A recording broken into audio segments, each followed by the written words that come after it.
Et bonjour à tous, j'espère que vous allez tous super bien. On se retrouve aujourd'hui dans un nouvel épisode de French Flair, le magazine qui pue le rugby.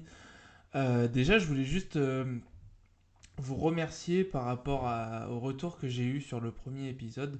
Ça m'a vraiment fait hyper plaisir. Je m'attendais pas à avoir des retours, des écoutes, bon, on en espère tous, mais des retours qui font un peu avancer les choses, ça fait super plaisir. Du coup, je voulais juste vous dire avant de commencer, bah déjà, encore une fois, un grand merci. Et ensuite, si vous avez des critiques, je dis bien constructives, eh ben je suis vraiment là pour les accueillir et j'attends des critiques en fait, parce que c'est les critiques qui font évoluer. Voilà, donc c'est parti, on peut commencer. Déjà, ce week-end, sur les pelouses, tout le monde a joué. Tout le monde, c'est-à-dire le 15 de France féminin. Il y a eu aussi les phases finales pour beaucoup de tous les niveaux amateurs. D'ailleurs, s'il y a des amateurs qui ont joué, je vous invite à communiquer les résultats. On pourra pourquoi pas faire une rubrique. Et donc voilà, un gros big up à tous ceux qui ont passé les tours, ceux qui montent en Fédéral 3, et aussi un gros big up à tous ceux qui sont déjà en vacances. J'espère que vous profitez bien, parce que bah, après avoir joué pendant tout l'hiver, quand les beaux jours arrivent, bah, c'est là que le championnat se termine pour passer aux phases finales. Donc du coup, une petite pensée à tous ceux qui nous écoutent, pourquoi pas en faisant un barbecue. Il y avait aussi les filles de l'équipe de France qui ont gagné contre le Pays de Galles dans le cadre du tournoi destination. Il leur reste un seul match. Et là, c'était le dernier match en France en équipe nationale de Jessie Trémoulière, l'ouvreuse du 15 de France, qui a un palmarès remarquable.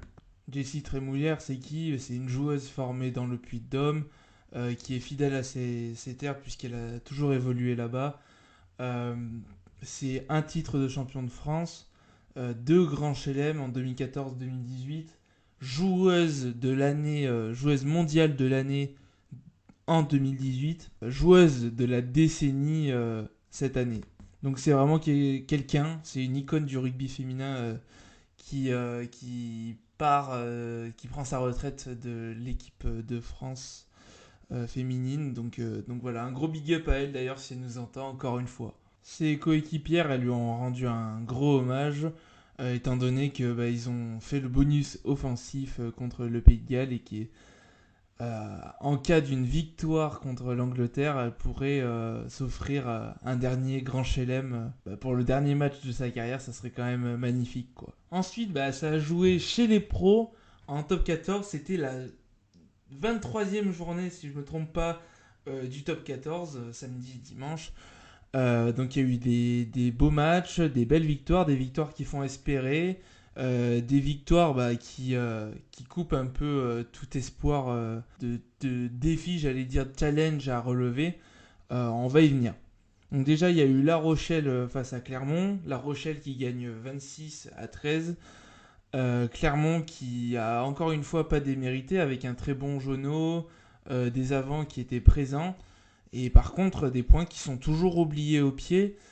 Clermont qui espérait un top 8 pour se qualifier pour les phases finales, enfin pour les phases finales, mais surtout pour la Coupe d'Europe l'année prochaine. Bon, avec un énième échec, donc là face à La Rochelle, c'est un peu des rêves oubliés. Cependant, on a La Rochelle qui revient. La Rochelle qui est deuxième, enfin qui revient, qui creuse l'écart sur ses poursuivants et, et qui valide un peu tout ce qui se passait, hein, qui valide un peu leur belle saison, j'ai envie de dire. Ensuite, on a Perpignan qui gagne face au Racing. Le Racing qui se rassure pas, qui voit se compliquer un peu, bon, qui est septième, mais qui se complique un peu les choses pour la qualif dans les phases finales, bon, qui sont septième, donc pour l'instant ils ont une place pour l'Europe. Par contre, Perpignan, qui espère, mine de rien, hein, qui gagne à domicile encore une fois, qui se retrouve à 3 points de Pau. C'est la bonne opération, encore une fois, pour Perpignan, qui peut encore espérer de belles choses, se sauver. Et voilà, ça leur fait un gros challenge pour les 3 derniers matchs. Ensuite, on a Bayonne. Bayonne qui gagne de 3 points, de 3 petits points face à Montpellier dans un match qui s'est vraiment arraché. Avec d'ailleurs Camille Lopez qui fait un full, qui a marqué une pénalité, qui a marqué une transformation, un essai et un drop, je crois. Donc ça, c'est hyper rare. Donc une grosse perf du 10 qui participe à la victoire de Bayonne en marquant 23 points sur les 33 points de Bayonne et qui permet à Bayonne d'espérer toujours de rester dans le top 8. Bayonne qui est 8ème hein, et qui est 5 points devant Castres qui est à 49. Donc une place européenne est toujours possible pour Bayonne. Montpellier qui, pour le coup, se complique les choses, qui est 10ème, qui va avoir de plus en plus de difficultés pour rentrer dans le top 6 pour les phases finales du championnat de France et top 8 pour la Coupe d'Europe. Donc voilà, la mauvaise opération pour Montpellier qui empoche quand même un point de bonus défensif. En attendant, Brive qui continue d'espérer une victoire qui est importante hein, face à Pau qui est 12ème. En revanche, Pau qui fait le bonus défensif mais qui se rassure pas. Pau qui a Perpignan qui est parti à leur trousse. Ça fait que Perpignan est à 3 points. Pau qui marque pas de points sur un déplacement qui était plus ou moins à leur portée. Donc Pau qui se fait peur. Pau qui va devoir batailler jusqu'au bout pour espérer se sauver, j'ai envie de dire. Ensuite, on a Castres qui gagne un match important dans la course au maintien, mais plus au top, pourquoi pas, au top 8, avec une victoire face à Toulon. Toulon qui est 5ème, c'est pas une bonne opération, hein, une défaite n'est jamais une bonne opération, mais Toulon qui reste quand même bien placé. Ah non, en fait, je regarde actuellement le classement. Toulon qui est 5ème, qui a moins de... C'est serré cette année, dit 3 points. Toulon qui a moins de 3 points de se faire sortir du top 8 par Bayonne. Donc ouais, un top 8 qui est vraiment très serré, donc c'est pas du tout une bonne opération pour Toulon. En revanche, on a le Stade français qui marque encore des points, qui gagne face à Toulouse et qui peut se permettre de croire à une place dans les 2 premiers, qui est 3ème donc, et qui est pour le coup à 10 points de Bayonne, donc c'est presque chose faite pour le Stade français à ce stade-là du championnat, pour la qualif pour les phases finales. Ensuite, on avait Bordeaux qui a gagné 23-9 face à Lyon. Bordeaux qui continue de marquer des points, qui est 4ème et qui se sécurise une place dans les 8. Voilà. Bon, Bordeaux qui n'est pas à l'abri d'un retour des 4 ou 5 clubs qui les suivent au championnat, mais qui a fait ce qu'il fallait hier soir. Lyon par contre, Lyon c'est pas une bonne opération. Lyon qui est 6ème, qui a 2 points de Bayonne 8ème. Pour Lyon, j'ai envie de dire, c'est un peu comme pour Toulon, avec une mauvaise opération parce qu'une défaite et qui vont peut-être lors des 2 dernières journées de championnat, 2 ou 3 dernières journées de championnat, se faire sortir du groupe de tête. Du coup, si on fait une bonne synthèse de ce qui se passe au niveau du championnat de France, on arrive au classement. Donc au classement, on a dans les 2 premiers qualifiés directement en demi-finale Toulouse et La Rochelle. Viennent compléter les 6 le Stade français qui est 3ème, Bordeaux 4ème, Toulon et Lyon. Dans les 2 places supplémentaires, donc 7 et 8 pour l'Europe, on a Racing et Bayonne. Ensuite, À l'arrière, on a Castres, Montpellier et Clermont qui est 9e, qui est 11e, Castres 9e. Et dans les places dangereuses, bah, je vais redire Clermont parce qu'ils ne sont pas totalement sauvés. Ils vont se faire peur d'ailleurs. Il y a Pau qui est 12e, Perpignan 13e avec 39 points, donc à 3 points de Pau, et Brive qui est 31e. Voilà, je vais faire la faute toutes les semaines, hein. Brive qui est 14e et qui est à 31 points. Bon, bah maintenant, on va passer à la deuxième partie, celle que je n'ai pas encore teasée. On va parler d'un joueur basque, un joueur emblématique d'un certain club du Biarritz Olympique euh, qui, a, qui a vraiment brillé avec cette équipe et qui a brillé aussi à l'échelle internationale avec le 15 de France.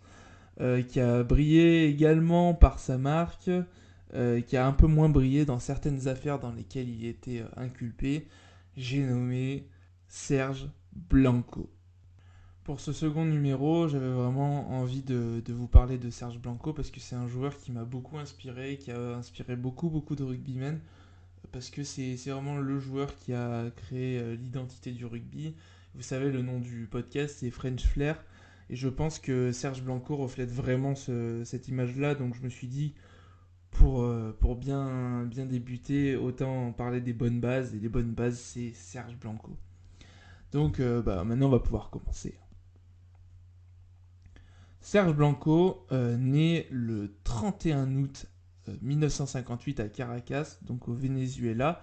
Il est vénézuélien, mais par contre, il a grandi dans une famille basque.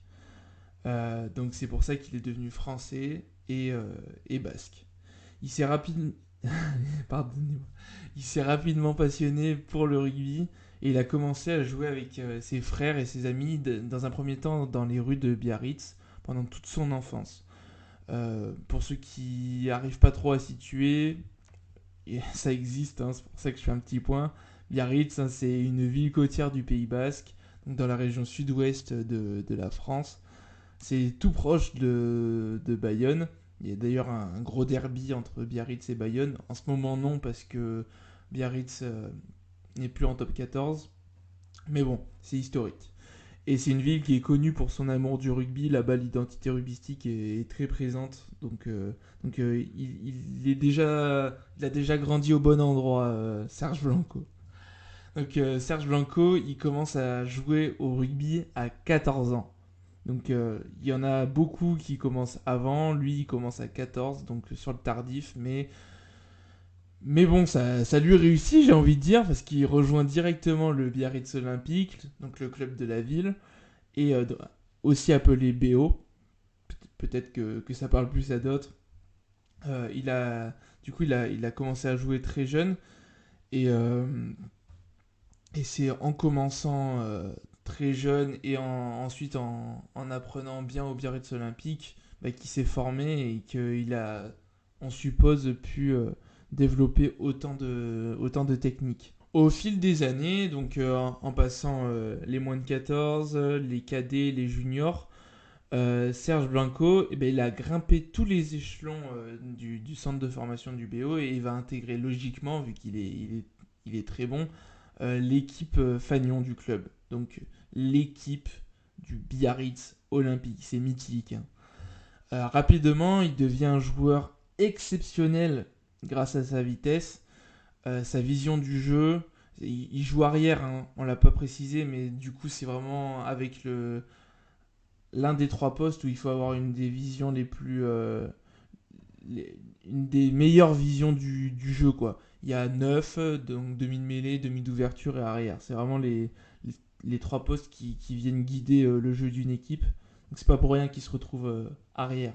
Donc, dans un premier temps, il joue beaucoup au Biarritz Olympique et après il devient rapidement l'une des vedettes de l'équipe de France de rugby.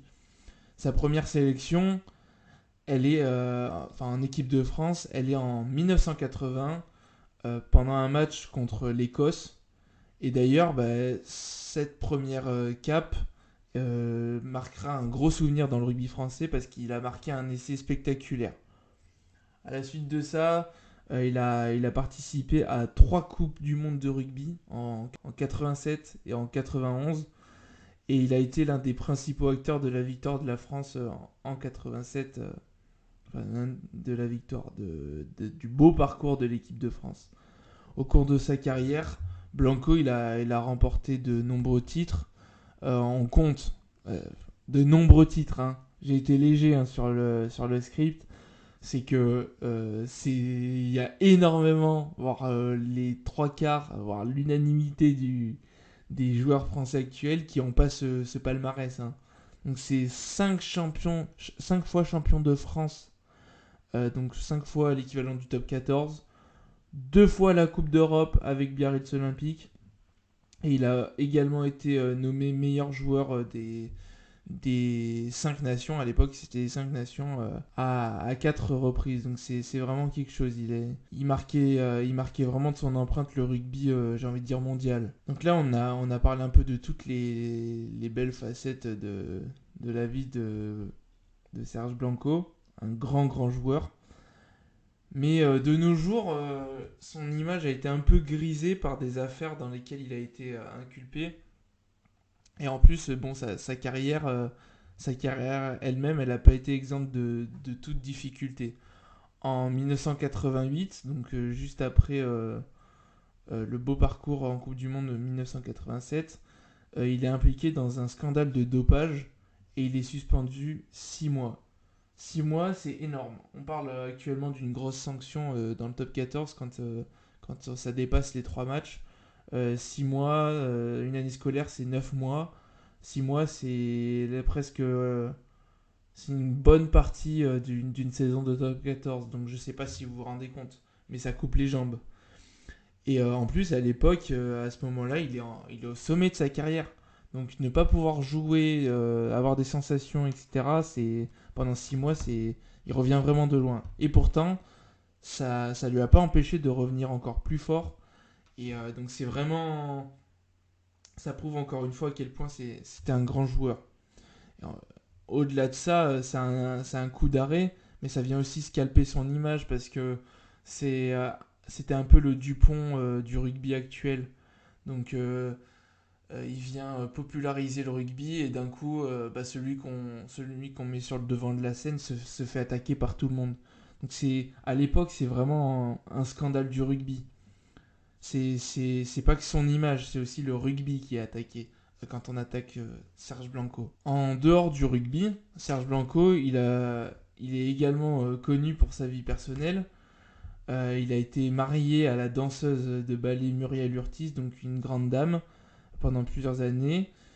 Bon, bah, au-delà de ça, il est aussi connu pour son implication dans les affaires de Biarritz Olympique. Il a été président du Biarritz Olympique, donc il a eu tous les postes à responsabilité dans le club.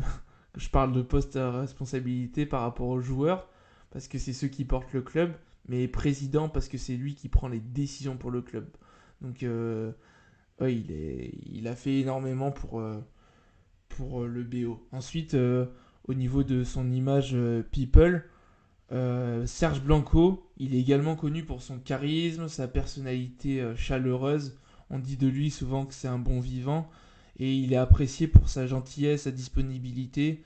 Il n'a jamais refusé une photo et il est très à l'écoute des fans. C'est aussi pour ça qu'il a été beaucoup aimé en tant que président. Oui, comme je le disais par rapport à Dupont, ou on peut le préciser aussi par rapport à Chabal, il est quand même considéré comme l'un des plus grands ambassadeurs du rugby français. C'est quelqu'un qui a participé à la popularisation du rugby, hein. D'ailleurs, vous dites à un ancien, bon, je sais qu'il y a des anciens qui m'écoutent, mais quelqu'un qui regardait le rugby entre les années 1980 et les années 2000 énormément, il vous dira en grand nom Serge Blanco.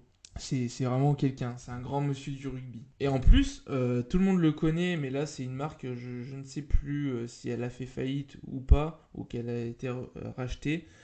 Mais il a eu la marque Serge Blanco, marque de textile qui a été très populaire passé un moment. Donc ça c'est encore un fait. Donc c'est aussi un très bon entrepreneur. c'est quelqu'un de très complet. Là, je ne l'ai pas marqué dans ma synthèse, mais c'est quand même quelqu'un de très complet. Grand sportif, grand homme, grand décideur, entrepreneur. Donc, euh, donc quelqu'un qui a participé à populariser le rugby et à le rendre accessible. C'est un grand bonhomme. Serge Blanco, c'est l'un des plus grands joueurs du rugby français de tous les temps. Sa carrière, elle a été marquée par des titres, par des réalisations individuelles, par une passion pour le jeu dynamique, un jeu qui bouge. Et il a énormément inspiré de nombreux joueurs, des nombreuses générations de joueurs de rugby. Et bon, son impact et son image, même si on le voit un peu moins, plane réellement sur le rugby français. Voilà, j'espère que cette petite histoire et ce petit podcast vous a plu, parce qu'on en arrive à la fin. Moi, j'ai hâte de vous retrouver très prochainement pour un tout nouveau. J'espère que ça vous a plu. Si ça vous a plu, ça serait vraiment cool que vous partagiez le podcast à 2 personnes ou plus, etc. Que vous likez et que vous abonniez au podcast. C'est pas grand chose pour vous. Et pour moi, ça fait vraiment une grosse différence. Voilà, je vous remercie. À très vite. Et peut-être même sur les terrains.